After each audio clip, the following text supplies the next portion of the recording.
Ahora sí, cualquiera que tenga alguna duda, alguna pregunta, si no habéis entendido algo del pasaje, del texto o del sermón, pues ahora tienen la oportunidad de preguntar, y si es sobre cualquier otro tema, siéntanse con la libertad de hacer las preguntas que deseen o que necesiten hacer.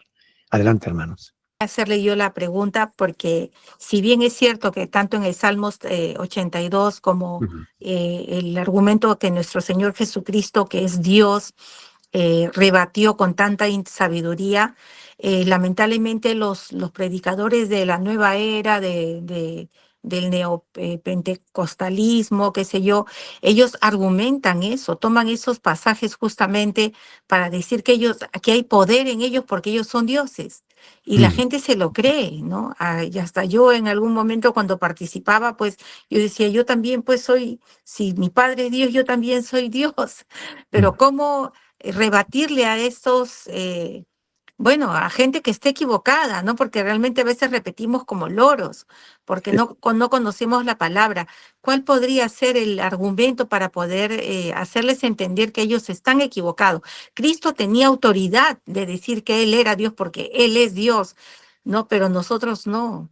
Entonces, esa es una de las preguntas, después le hago la otra. Muy bien. Gracias por la pregunta, Johanny. Verán, el argumento es sencillo.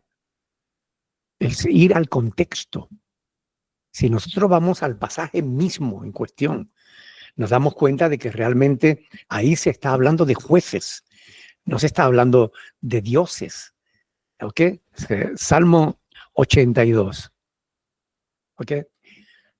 Fíjense cómo dice ese salmo, ¿no? Leámoslo, porque es en el contexto. Recuerden ese principio de la hermenéutica, de la ciencia, de la correcta interpretación bíblica, que dice que un texto sin su contexto no es más que un pretexto. ¿Ok? Vayamos al Salmo y dice, Dios está en la reunión de los dioses. Bueno, ¿cuántos dioses existen? Si yo no tengo en cuenta eso, es decir, tengo que leer la palabra y tengo que entender lo que estoy leyendo. Para poder interpretar la escritura, tengo que conocer la escritura. Es decir, si no tengo conocimientos, cojo un texto, lo saco de su contexto y me formo cualquier doctrina loca. No, vamos a ver. La escritura dice, yo Jehová y fuera de mí no hay Dios. ¿Ok? Por ejemplo, en Isaías 44, bueno, Dios, yo Jehová y fuera de mí no hay Dios. El apóstol Pablo dice, porque hay un solo Dios y un solo mediador entre Dios y los hombres, el cual es Jesucristo, hombre.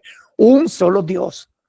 Por tanto, cuando el salmista aquí, que es Asaf, dice, Dios está en la reunión de los dioses, es evidente que la Biblia no se contradice. Por consiguiente, tenemos que entender que si hay un solo Dios y Asaf está diciendo que Dios está en la reunión de los dioses, esa palabra dioses debe tener otro sentido. ¿Ok? Entonces, lo analizamos y nos damos cuenta, dice, en medio de los dioses juzga. Es decir, Dios va a juzgar a esos dioses. Pero ¿quiénes son esos dioses? Versículo 2. ¿Hasta cuándo juzgaréis injustamente y aceptaréis las personas de los impíos? Es decir, eran gente que estaban juzgando a otros. ¿Quién juzga? Los jueces. ¿Ok? Se está refiriendo a los jueces de Israel, los gobernantes de Israel, los que gobernaban al pueblo, los que juzgaban al pueblo. Por eso, porque no lo estaban haciendo bien, versículo 3 le dice, defended al débil y al huérfano, haced justicia al afligido y al menesteroso, librad al afligido y al necesitado, libradlo de mano de los impíos. ¿Por qué está diciéndonos esto? Porque aquellos jueces estaban prevaricando. Entonces, si tenemos en cuenta el contexto inmediato, el mismo pasaje, nos da la interpretación correcta. Pero podemos recurrir a otros textos de la Escritura para que nos demos cuenta de que realmente Dios, nada más hay uno.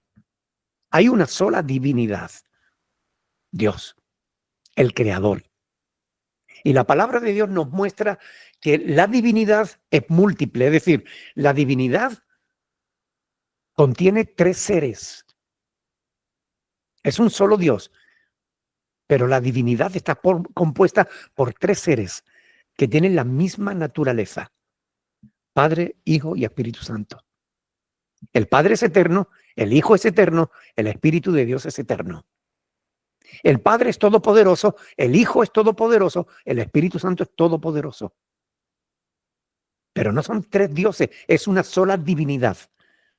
Como la humanidad es una, pero todos nosotros formamos parte de la humanidad. Y todos tenemos la misma naturaleza. Estamos hechos de carne, huesos, tenemos sentimientos, emociones, pensamos, voluntad, decidimos. Somos iguales, pero somos una sola humanidad. No hay muchas humanidades. ¿Ok? Entonces, cuando nosotros tomamos la escritura, la investigamos y vemos, a ver qué dice la palabra de Dios, qué dice el Antiguo Testamento, ¿cuántos dioses hay? Yo, Jehová, y fuera de mí no hay otro Dios. ¿Qué dice el Nuevo Testamento? Hay un solo Dios y un solo mediador entre Dios y los hombres. O sea, la escritura desde el Antiguo al Nuevo Testamento nos afirma que hay un solo Dios. Por tanto, esa palabra dioses está usada en sentido figurado, no en sentido literal. La Biblia contiene muchos tropos.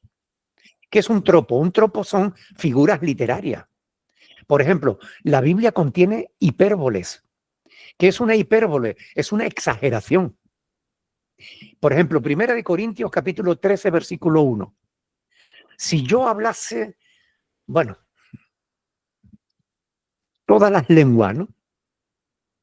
Como dice, leámoslo, 1 Corintios capítulo 13, versículo 1. Si yo hablase lenguas humanas y angélicas y no tengo amor, vengo a ser como metal que resuena o címbalo que retiñe. ¿Qué está diciendo el apóstol Pablo ahí? Si yo hablase todos los idiomas del mundo y hasta el de los extraterrestres y no tengo amor, nada soy. Eso es una hipérbole. Ahora, la palabra de Dios contiene también parábolas. Una parábola es una historia breve que se cuenta para dar una enseñanza espiritual. Cuando Jesús dice, yo soy el camino, entendemos que Jesús no es un camino de tierra, ni es una carretera de asfalto. Está usando una metáfora. Cuando él dice, mi padre es yo soy la vid verdadera y mi padre es el labrador. Está usando una parábola. Entonces, si interpretamos esas palabras de manera literal, estaríamos cometiendo un error de interpretación infantil. Por ejemplo, cuando la Iglesia Católica usa la palabra en 1 Corintios, cuando Cristo dice, esto es mi cuerpo que por vosotros es partido. Es decir, que al orar por el pan, Él dice, esto es mi cuerpo que por vosotros es partido. Dice que el pan se convierte en verdadero cuerpo de Cristo. Pero oiga, ¿usted está loco o es que no entiende lo que es un lenguaje figurado? Jesús dijo, yo soy la luz del mundo. ¿Vamos a interpretar que Jesús es una linterna? ¿O es una lámpara? ¿O que se convierte en una lámpara cuando creemos en Él? No. Está usando un lenguaje figurado. Y hay que tener cuidado de saber interpretar. Por eso la Biblia se interpreta teniendo en cuenta el contexto inmediato, el contexto remoto. El contexto inmediato son los versículos que hemos leído en el mismo Salmo 82 y que nos enseñan de qué realmente se estaba hablando allí. El contexto remoto lo hemos visto en Isaías, lo hemos visto en Primera de Timoteo, es decir, en el Antiguo, en el Nuevo Testamento. Ese es el contexto remoto. Pero también hay que tener en cuenta el contexto gramatical. ¿Ok? El saber si está hablando literalmente o en lenguaje figurado. No es lo mismo. entiendo, pastor, entonces que es un lenguaje figurado, porque ellos Claro, eran jueces y estaban actuando como dioses y encima efectivamente, estaban haciendo mal su trabajo, efectivamente. ¿correcto? Así Ya, es. pastor, perfecto. Me alegro. ¿Más preguntas?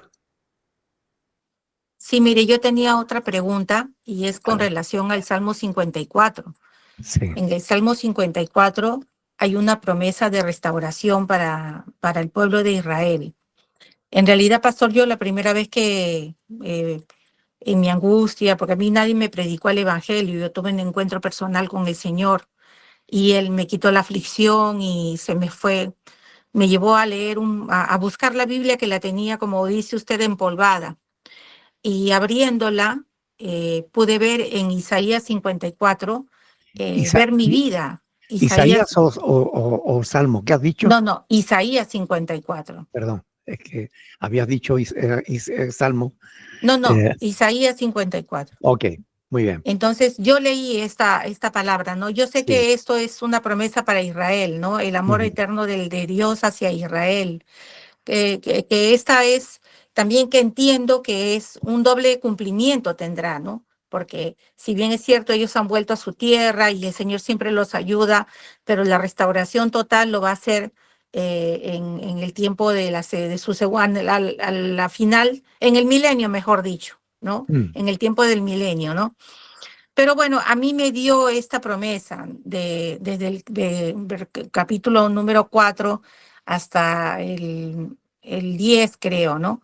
Pero en el último versículo, eso es con relación a mí, yo lo tomé y de verdad que Dios lo ha cumplido conmigo, con creces, ¿no? Y no ha sido fácil, obviamente, al comienzo, porque sé que Dios demanda santidad, ¿no? Una cosa es la fe en Cristo y otra cosa es que tenemos que vivir como cristianos, ¿no? Y cuando uno obedece la palabra de Dios, el Señor recompensa. A pesar de las circunstancias que uno puede estar pasando, pero no hay cosa más maravillosa que obedecer a Dios, a pesar de que a veces también no lo hacemos. Pero el Señor dice también en el versículo 17, dice, ningún arma forjada contra ti prosperará y condenarás toda lengua que se levante contra ti en juicio. Esta es la herencia de los siervos de Jehová. O sea, no solamente pienso yo que se está refiriendo a los siervos de aquel entonces, sino esta es una promesa para toda la iglesia, porque somos siervos, los que somos siervos verdaderamente, porque yo sé que la iglesia está llena de muchas personas, pero no todos se han convertido de corazón. Pero dice, esta es la herencia de los siervos de Jehová, para los siervos de Jehová, y su salvación de mí vendrá, dice Jehová. Esa es mi pregunta. ¿Eso Sí. solamente para Israel o también se puede aplicar para los siervos de Jehová acá en este tiempo? El apóstol Pablo responde tu pregunta en Romanos capítulo 15, versículo 4, cuando dice que todas las cosas que se escribieron antes para nuestra enseñanza se escribieron. Ya, ¿Ok? Es decir, él se estaba refiriendo al Antiguo Testamento, porque el Nuevo Testamento todavía no estaba escrito. claro. Por tanto, se estaba refiriendo al Antiguo Testamento. Todo el Antiguo Testamento está escrito para nuestra enseñanza. Ahora, a la hora de aplicarla a nuestra vida, ahí tenemos que tener cierto cuidado, porque como también en el Nuevo Testamento hay quienes interpretan que ciertas promesas que Cristo le hizo a los apóstoles, pues son para nosotros para este tiempo, y ahí entramos en conflicto con la verdad. ¿Ok? Entonces, cada texto debe ser estudiado en su contexto. Ahora, miren, eh, Dios puede usar un texto para hablarnos en cualquier momento, tenga o no tenga que ver con nosotros. ¿Ok? Es decir, aunque sea un pasaje que tenga que ver con Israel, Dios puede aplicarlo a nuestra vida en un momento determinado.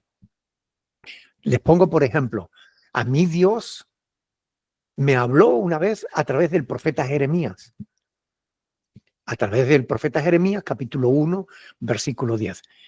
Yo no sabía ni dónde estaba ese texto. Es decir, no conocía el texto, pero alguien me habló, estando en la iglesia, un señor que nos visitó una vez, de esto hace muchísimos años, yo estaba recién convertido prácticamente.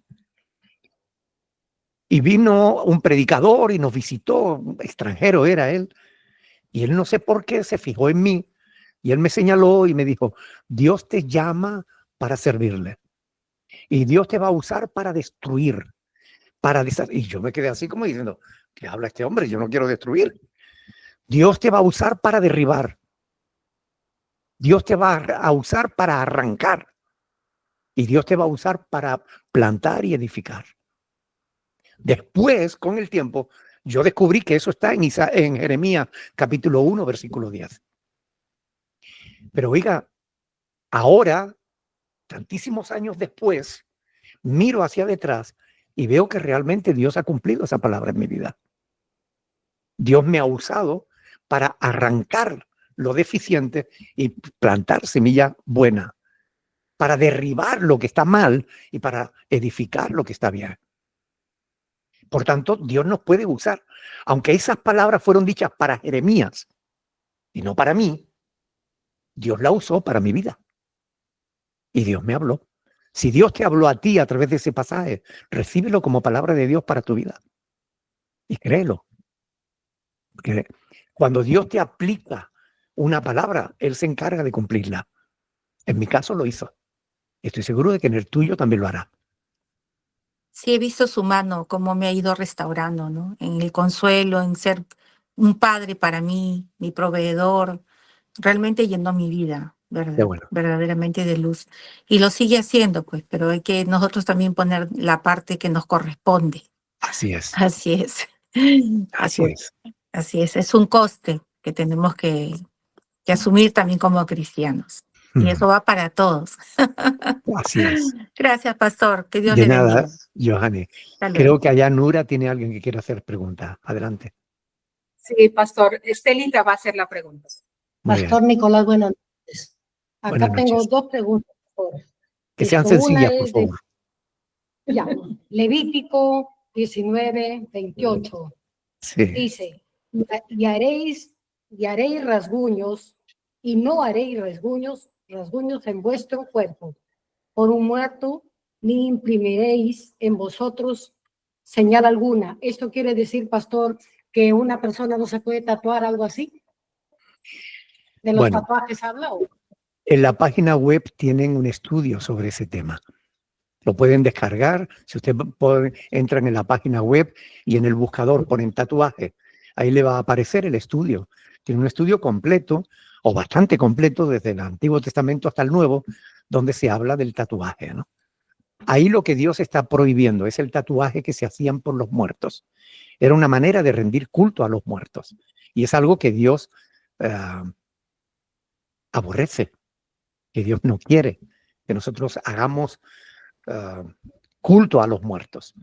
Y es lo que Dios está prohibiendo ahí. Ahora, tengan en cuenta que hasta Cristo tiene tatuaje. ¿Ok? Porque la palabra de Dios dice claramente en Apocalipsis capítulo 19, en el versículo 14 o el 16, 14 creo que es, dice que en su vestidura y en su muslo tiene escrito Rey de Reyes y Señor de Señores. ¿Ok? Si lo tiene escrito, lo tiene tatuado ahí. ¿Ok? Por tanto, ahora yo no aconsejo a nadie hacerse tatuaje.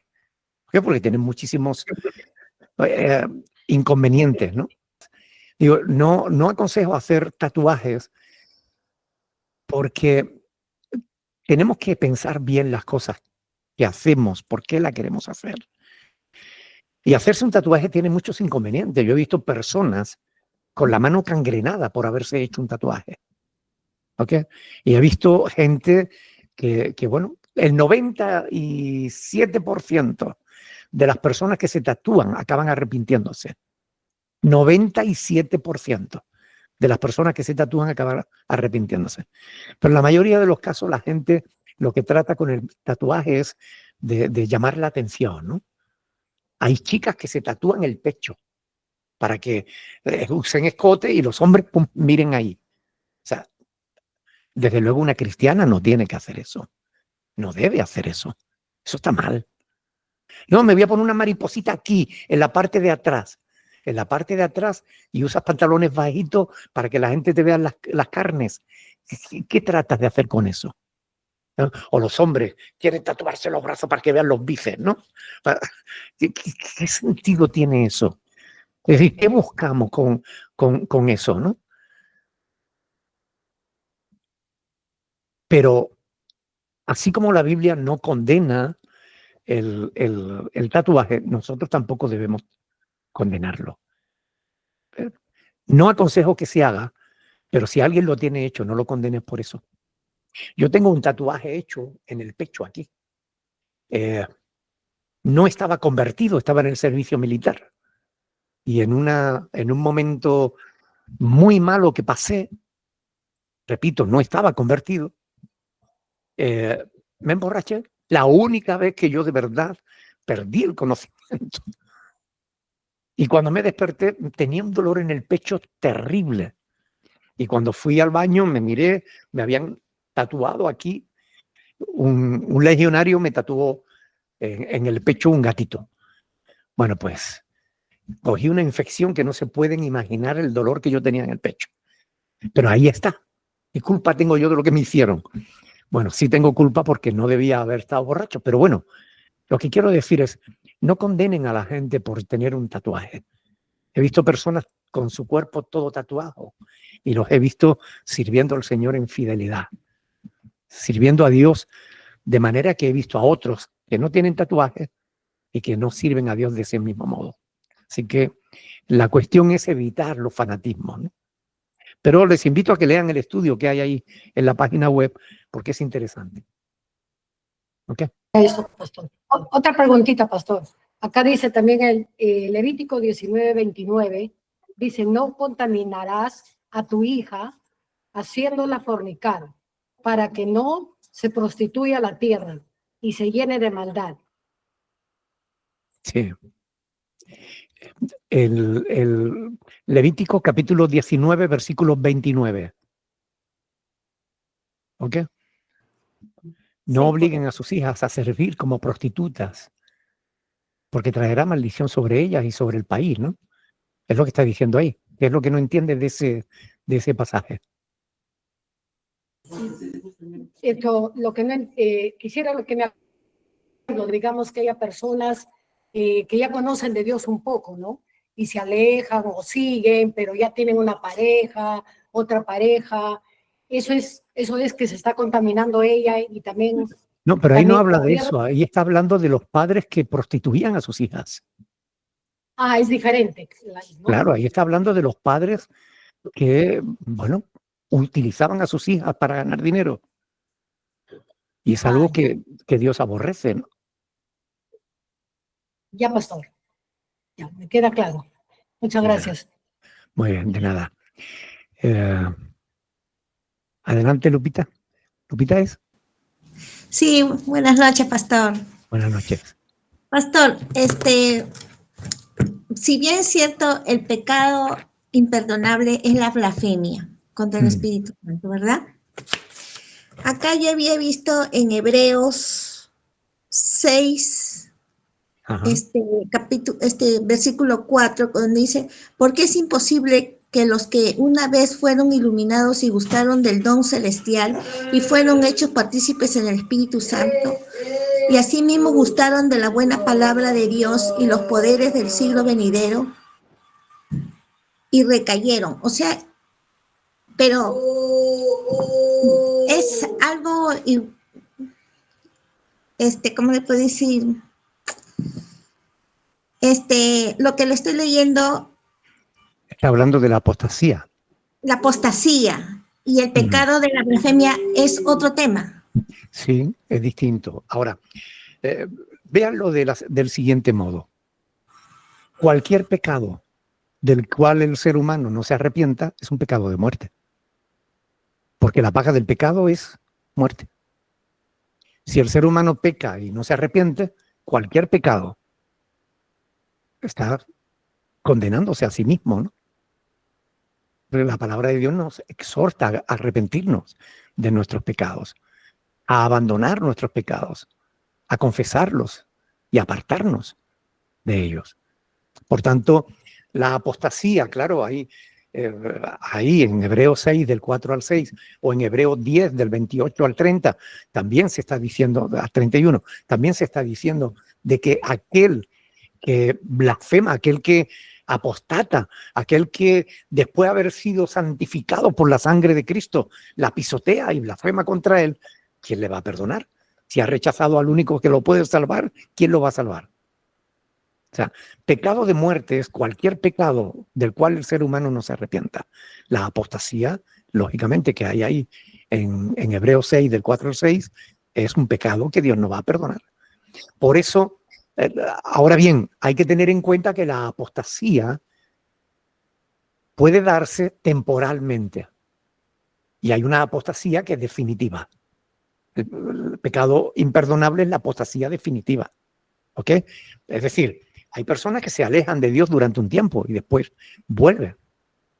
Han apostatado durante un tiempo, es decir, han estado lejos de Dios, no han querido saber nada de Él, han tenido un trauma, han pasado por una mala experiencia, lo que sea. Se han alejado de Dios y le han dado la espalda a Dios y tal. Pero después, al cabo de un año, resulta que le ocurre otra cosa que lo hace volver a Dios. ¿Ok? Eso es una apostasía temporal. Pero hay una línea que una vez que se cruza ya no hay marcha atrás. Es lo que está diciendo Hebreos 6.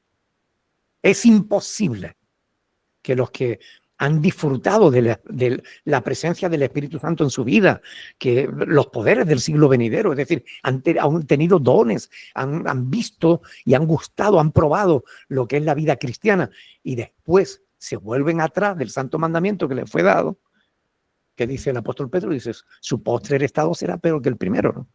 Y ahí Hebreo dice, es imposible que los que han hecho eso, que los que han apostatado definitivamente, puedan ser renovados para arrepentimiento, crucificando de nuevo al Hijo de Dios. Es decir, si ya rechazaron a Cristo, ¿quién les va a salvar? No hay nada más que un Salvador. ¿Ok? El pecado imperdonable es todo pecado del cual el ser humano no se arrepienta. Bueno, yo le pregunté a una persona, le digo, ¿te has alejado tanto de Dios? Y me dice, sí, me alejé, pero mi fe está intacta, me dice. Me contestó así, entonces yo me quedé y leí esto y más la prédica que usted hizo, y más el devocional también que escuché, me dio la curiosidad de preguntarle esto. Bueno, hay personas que se autoengañan a sí mismas, ¿no? Se alejan de Dios y dicen, no, yo estoy perfectamente, yo estoy mejor ahora que cuando iba a la iglesia. Bueno, déjelo en su engaño, ya Dios... ¿Perdón? Claro, no, él está consciente que ahorita su vida no está alineado, no está, ¿cómo se dice? Está yendo bien, está consciente. Pero yo en la conversación le dije, es que tú te has alejado de Dios, pero mi fe está...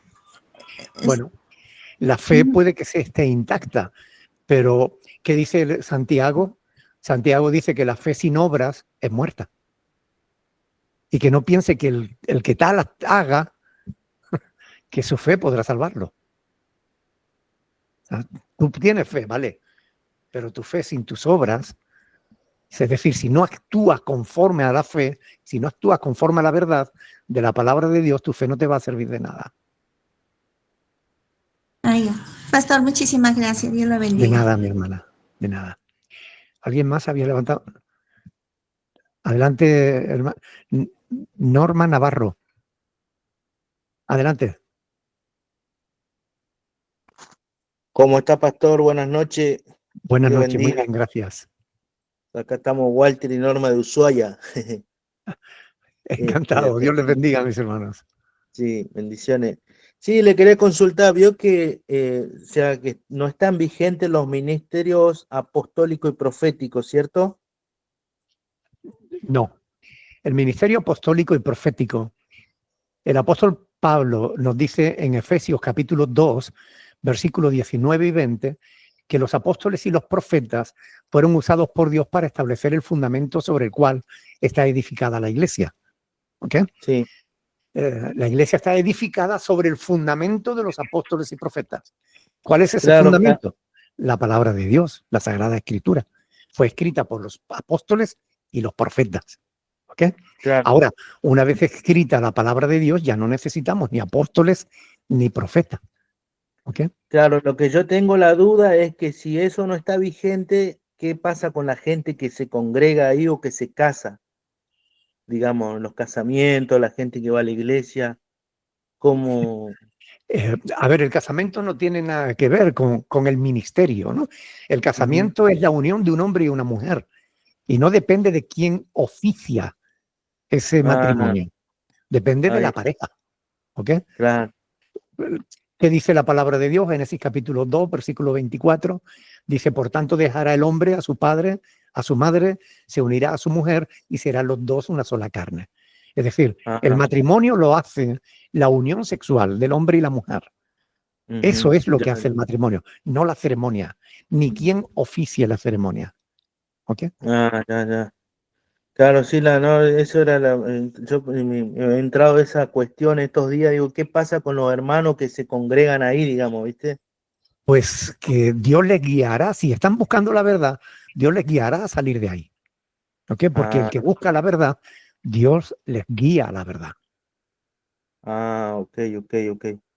Bueno, eso quería preguntar, pastor. Y después con respecto a eso de digamos, la maldición que dice que un día hablando con un hermano me dice que hablando de los males generacional y todo eso, yo le decía que no, y entonces me dice, pero tenés que ver, dice que a veces que la gente se te manifiesta, dice, con el solo hecho de la presencia de uno, me dice. ¿Y qué haría? Hay que estar ahí, hay que ver, dice. Dice, yo una vez en una iglesia a un hermano, dice, se le torció la cara, me decía, ¿viste? Y porque yo le decía lo que escuché de usted, que Santiago 4:7, que era tan sencillo y práctico, y él me dice, sí, pero dice, y si se manifiesta, ¿qué hacemos? Dice, Bueno, si se le torció la cara, seguramente le dio una embolia, ¿no? Cerebral y se quedó así torcido, ¿no? Ahora, claro, eh, ¿qué pasa o qué hacer cuando una persona se manifiesta? Bueno, pues tomar autoridad en el nombre del Señor. Si hay un pastor delante, alguien con autoridad, con una vida santa, dará una orden al demonio y lo controlará y no podrá hacer absolutamente nada, ¿no? O sea, ujú, eh, lo que pasa es que las iglesias pentecostales han creado todo un show alrededor de el Espíritu Santo, ¿no? Ellos hacen mucho ujú, énfasis en eso, ¿no? En el poder, en las emociones, bueno, eh, cuando una persona tiene poder y autoridad, no necesita pegar gritos como Carlos Anacondia, ni hay que ponerse no. Cuando un padre tiene autoridad, no tiene ni que gritar, ni tiene que hablar siquiera. Mira al hijo y el hijo que se estaba portando mal, al ver que el padre lo está viendo, comienza a portarse bien. ¿Es verdad o no? sí, Ahora un padre que no tiene autoridad, el hijo se porta mal y el padre le está gritando y le dice y le pega y no sé qué, y el niño sigue portándose mal. En el mundo espiritual pasa exactamente lo mismo.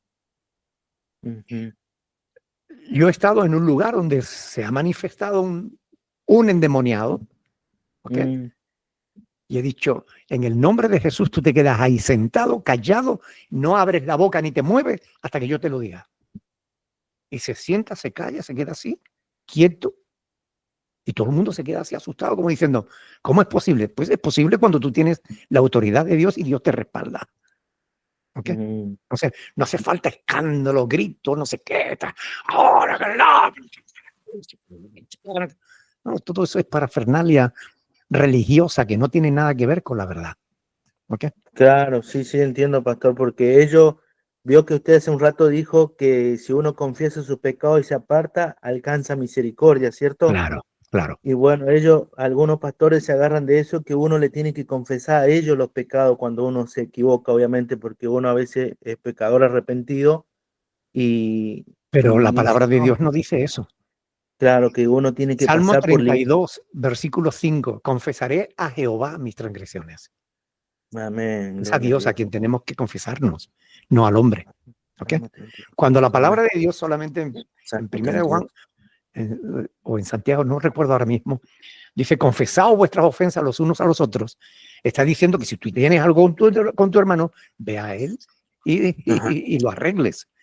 No se trata de que te pongas a confesarte tú, empieces a confesar. A ver quién quiere confesarse. No, no se trata de eso. Se trata de que si tú tienes algo con tu hermano, vayas y lo arregles como Jesús enseñó en Mateo capítulo 18, del 15 al 18, ¿no? Claro. Eso sí haría una cuestión entre hermanos, digamos. Claro. Ah, bien, bien. Entonces, Bueno, si pastor, tenemos algo contra otro, pues tenemos que confesárnoslo y arreglar los asuntos, ¿no? tal cual. Sí. Bueno, muchas gracias, pastor, ¿eh? De nada, mi hermano. Dios te bendiga. Bendiciones. Igualmente, bendiciones. Igualmente. mi Aquí, hermano. pastor, la hermana Vicky también tiene una pregunta. Adelante, mi Buenas hermana. noches, pastor. Buenas Que sea, noches. que sea Yo sencilla. quisiera que me explicara- Sí, es sencillo. Yo quiero que me explique eso, déjalo de Mateo 8:22, deja que los muertos se entierren a sus muertos. Tú siguiente. Yo lo he explicado, pero quiero que me lo explique mejor. Sí. Bueno, pues ahí lo que le está diciendo precisamente es lo que le está diciendo. Es decir, había este discípulo, ¿ok? Permítame que vaya a enterrar, primero entierra a mi padre, ¿no? Entonces, querían seguir a Jesús, pero no querían pagar el precio, ¿no? Entonces Jesús le está diciendo, bueno, si tu padre ha muerto o va a morir, pues quédate con él, entiérralo, haz lo que tenga que hacer, o deja que los demás, que los muertos entierren a sus muertos. ¿Qué quiere decir eso? Pues quiere decir que si tú quieres seguirme y servirme, es decir, si quieres seguir a Cristo y servirlo, servir a Dios, tienes que olvidarte de todo lo demás. Tienes que estar dispuesto a tomar tu cruz cada día y seguirlo. ¿Ok? Y quien ama a padre o madre más que a mí no es digno de mí, dijo Jesús. ¿Ok? Eso es lo que está diciendo ahí la palabra. No está diciendo que aborrezcas a tu padre en el sentido que odies a tu padre, no, no. Pero que no lo pongas por encima de Dios. Dios tiene que ser lo primero. El primer mandamiento de la ley de Dios, amar al Señor tu Dios sobre todas las cosas. ¿Ok? Y eso es lo que está diciendo ahí, ¿no? Si ha muerto o va a morir, imagínate que estuviera enfermo y él quisiera esperar a que el padre muriera para poder seguir a Cristo. Pues podían pasar meses. Entonces, ¿qué le dice Cristo? Deja que los muertos se entierren a sus muertos. Es decir, si quieres seguirme, sígueme. ¿Ok? Lo está poniendo a prueba. ¿Ok? Bien. Gracias también. De nada, mi hermana. Pastor, una pregunta más. En Filipenses 2:13 Sí. dice, porque Dios nos así el querer como el hacer por su voluntad. Es un versículo que repetimos muy a menudo cuando oramos, pero yo quisiera entender, ¿alguien puede valerse de este versículo para decir, pues, no tengo, Dios no me ha puesto en mí nada, no ha puesto en mi corazón ir al culto hoy, no ha puesto en mí ayudar a tal persona? Unos ejemplos.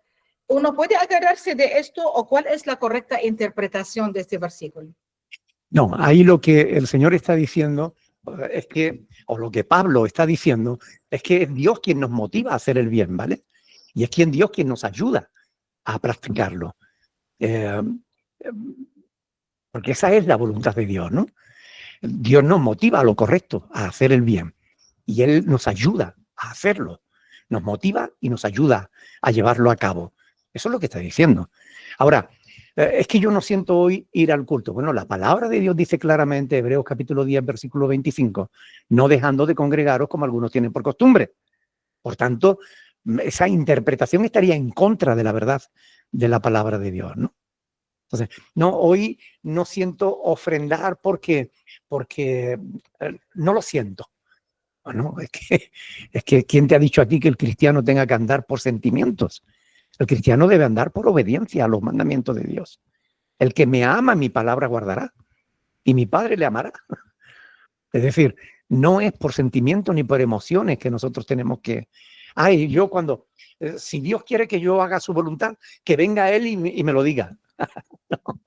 No es así como funciona eso, ¿no? Esa es una clara demostración de que no hay un nuevo nacimiento, ¿no? De que la persona realmente no ama a Dios. Porque el que ama a Dios no cuestiona a Dios, obedece a Dios. ¿Okay? Amén. Muchas gracias, pastor, por la explicación. De verdad que buenísimo. No. Quizás última pregunta, si nadie más de los hermanos que están detrás de la pantalla, ¿alguien más tiene pregunta? Si no, ya. En Colosenses 1:24, el apóstol Pablo dice, ahora me gozo en lo que padezco por vosotros y cumplo en mi carne lo que falta de las aflicciones de Cristo por su cuerpo, que es la iglesia. La pregunta, ¿cuáles son las aflicciones que faltan? ¿Y por qué Pablo lo dice que él lo cumple en su carne? A ver, porque lo que Pablo está diciendo es que él tiene su parte en el sufrimiento de Cristo. ¿Ok? Cada uno de nosotros vamos a tener nuestra parte del sufrimiento de Cristo, en el sentido no de que la obra de Cristo no estuviera completa. Sabemos que Jesús en la cruz del Calvario dijo, consumado es. ¿Ok? O sea, la obra quedó completa. Cristo hizo todo lo que tenía que hacer. Pero, ¿somos el cuerpo de Cristo o no? Si somos el cuerpo de Cristo, mientras estemos en esta vida, Jesús nos dijo en Juan capítulo 16, versículo 33, que en el mundo tendríamos aflicción, pero que debíamos confiar que Él había vencido al mundo. Entonces Pablo nos dice que las aflicciones del tiempo presente, Romanos capítulo 8, versículo 28, dice que las aflicciones del tiempo presente no son comparables con la gloria venidera que en nosotros ha de manifestarse. Pero vamos a pasar aflicciones. ¿Por qué? Por la fe en Cristo. Entonces, todavía falta que tengamos que sufrir por amor al Evangelio, ¿no? No es que nosotros vamos a completar la obra de Cristo, no, que se nos quite de la cabeza. Se trata de que vamos a tener que sufrir. Como cuerpo de Cristo, Cristo sigue sufriendo en su iglesia. Cuando Pablo todavía no estaba convertido, cuando Pablo perseguía a los creyentes, Jesús le salió al encuentro en el camino a Damasco y le dijo, Saulo, Saulo, ¿por qué me persigues? Y Saulo no estaba persiguiendo a Jesús, estaba persiguiendo a sus discípulos. Pero quien persigue a sus discípulos, lo persigue a él. De modo que cuando un discípulo de Cristo sufre, Cristo está sufriendo con él. ¿Ok? Por eso es lo que Pablo está diciendo ahí en ese pasaje, ¿no? Que hay un sufrimiento que todavía nos corresponde pasar, ¿no? Muchas Okay. gracias, pastor. Quedó muy claro. Le agradecemos muchísimo. Yo creo que hasta aquí nomás nos quedamos hoy. No sé Gracias, si Walter tiene alguna otra pregunta o pues tiene... Ahí. Sí. Sí, el tema de las violas no está vigente, eso lo de la lengua y eso, ¿cierto? Pero entonces esos cantantes que a veces por ahí meten un bocadito, como decimos acá en Argentina, nada que ver, entonces, ¿no? Estás hablando de las lenguas. Claro, eso, de los idiomas. Bueno, a ver, es que lo que hoy los cantantes y lo que tú escuchas en muchas iglesias no tiene nada que ver con las lenguas. Las lenguas, en la Biblia, el don de lengua significa hablar un idioma que tú no has estudiado. Es la capacidad que Dios da, milagrosa, de hablar en un idioma que no has estudiado, que no conoces, pero que Dios en un momento determinado te usa para hablarlo, bien sea para compartir su palabra o para dar testimonio a alguien de la fe en Jesús, ¿no? Pero lo que tú escuchas, esas palabras sin sentido, incoherentes, eso no son lenguas, eso son palabras incoherentes, sin sentido, que no tiene nada que ver con el don de lengua. Eso es la imitación bochornosa de un don de Dios, ¿no? Ok, gracias. De nada. Gracias. Muy bien, pues creo que ahora sí, ¿no? Están todas. ¿Qué les parece entonces si alguien da gracias al Señor por este tiempo que hemos tenido la oportunidad de disfrutar juntos? ¿Alguien quiere orar? voluntad. Amén. Muchas gracias, Padre. Te damos en esta noche, Señor, por la palabra predicada y por las preguntas que hemos hecho, Señor, porque sabemos que tú respondes a nuestras inquietudes, Señor, a nuestras preguntas que tenemos en cuanto a tu palabra, porque tú nos exhortas a que escudriñemos las escrituras, porque ellas hablan de ti, Señor. Gracias te damos por este tiempo precioso. Gracias por la vida de nuestro pastor Nicolás, Señor. Bendice a todos nuestros hermanos que van a retornar a sus hogares, que lo lleves con bien, Señor, y a los hermanos que están en su casa, Señor, a que sigan guardando su pensamiento, que descansen en ti, Señor, que sean guardados completamente en ti, Señor. Te damos gracias en el nombre de Cristo Jesús. Amén. Amén. Dios les bendiga muchísimo, mis hermanos. Un abrazo para todos. Saludos, hermanos. Dios Bendiciones. bendiga.